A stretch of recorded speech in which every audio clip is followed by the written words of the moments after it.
Kanyang pamamasyal sa planta ng LPG tank.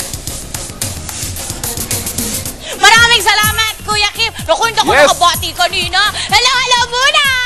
Beautiful people of the Philippines! Mabuhay! Sa magandang umaga, Pilipinas! Narito po yung lingkod, Winnie Cordero, live and alive sa Goodwill Metal Corporation. Dito ho, bukod sa paggawa ng tangke ng mga LPG, abay dito rin nila sinisira para sa proper disposal.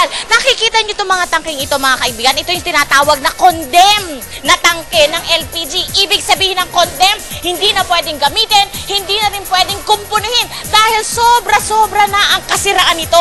Ang dapat dito, pinipipi na lang. Ay, itong mga ito.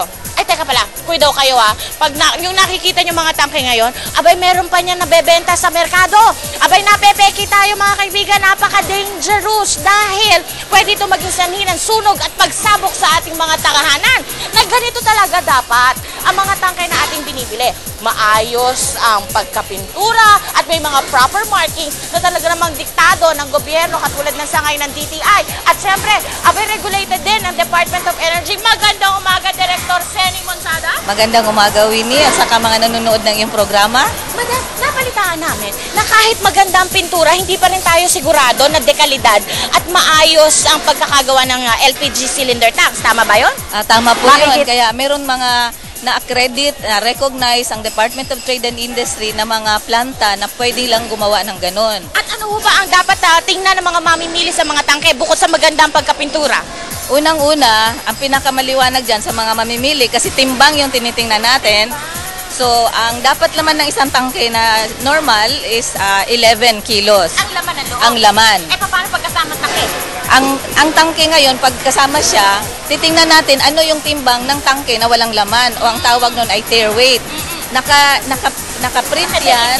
Bakit lalagay mo yan? Ito, 14.5. So, plus 11. So, dapat 25.5. Pag tinimbang yan, pag binili na natin na may laman. Okay, maraming salamat, Director Seni. Babalikan natin si Director Seni ng DOE maya-maya lamang. Samantalang, ganito ang ginagawa sa mga condemned na tangke ng gasol, ng LPG tanks natin. Para dyan, nandito si Miss Mercedita Pastrana. Magandang umaga, Madam. Good morning, Miss Winnie. Magandang umaga. Madam, binibiyak lang naman ang mga tangke Bakit meron tayong ganyan ngayon?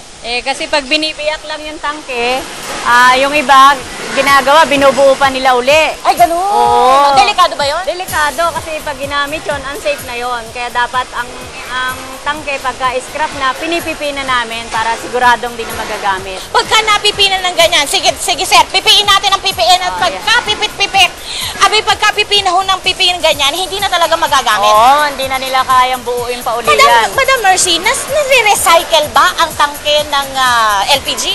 Pag scrap na, hindi na dapat i-recycle. Pero yung bakal, pag binenta mo, pwede pang tunawin para i-convert siya uli sa bakal o para magamit ulit. Ibang produktong Ibang bakal. produkto na. Pero as tangke ng LPG in Hindi itself, na pwede. Bakit? Special grade kasi ang materials na ginagamit sa LPG. So, hindi siya pwedeng galing sa recycled na materials. Okay, naku, napakaliwanag ng mga kaibigan.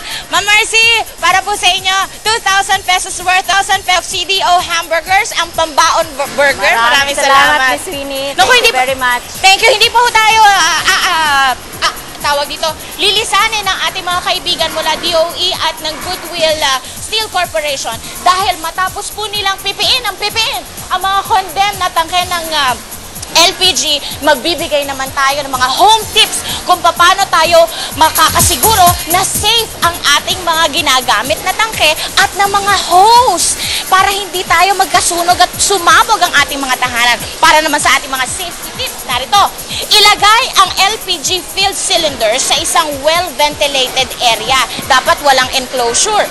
Panatilihing malayo ang LPG cylinder sa init. Huwag itaob ang LPG cylinder. Huwag din ihagis o pagulungin ang LPG cylinder. Linisin madalas ang gas stove at i-check ang LPG. I-check ang hose at ilagay ang LPG tank malayo sa mga bata. Yan muna sa ating pagbabalik. Abangan nyo po ang ating home soap testing para sa mga hose at yung mga anti-leak devices na yan. Wa-effect yan. Back to studio muna.